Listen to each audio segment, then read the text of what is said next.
So according to recent reports, you have a creepy predator taking pictures of children outside of New River Elementary School. This is what one parent said. I take my kids here after school, and he pulls up to the door, and he goes in his passenger seat, puts up the mirror, and records the students. And another parent said, it's an adult male sitting in his car day in and day out in the passenger side with a blanket, a phone, and a laptop. That was Miss Sandra Rodriguez. Thank you, mothers, for speaking out. But you know what? This is par for the course for this district. The students are not safe in this district. First, you have this creep, 8 months that he was recording kids. You've had staff in this school, in this room, who have told you that homeless transients are sneaking into the campus and they don't have enough support.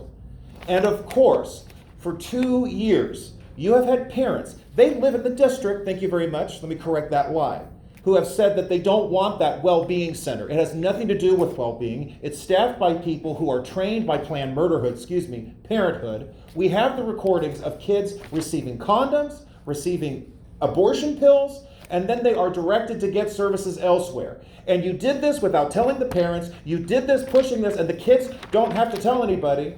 And then you're offering to children, you're paying students to provide services in these centers, and it's not in Spanish so that most of the parents don't even know about it. This is a pattern with this district of putting children in harm's way. Children shouldn't be pushed into transgenderism. There's nothing wrong with their bodies. Children shouldn't be induced to get abortions. There's nothing wrong with their bodies, and there's nothing wrong with allowing a child to carry a child to term. Killing innocent life is wrong. This is a pattern, going back to square one, that you had a creep recording children. 8 months later, we're hearing about this.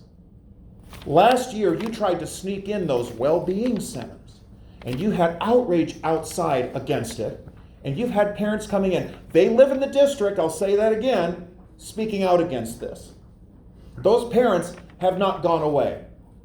We are looking for every recourse to hold people accountable, you on this dais, who've allowed that creepy center, that allowed the homeless to wander into the campuses, and that allowed this creep to take photos of children.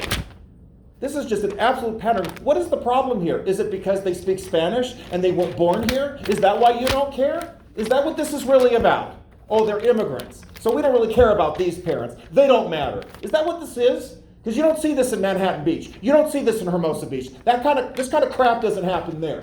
But it happens in communities that are majority Hispanic, where the majority of the community is of immigrant background, and they don't speak English as their first language. I don't know what else to suppose, but that's the pattern I see here, and it's disgusting.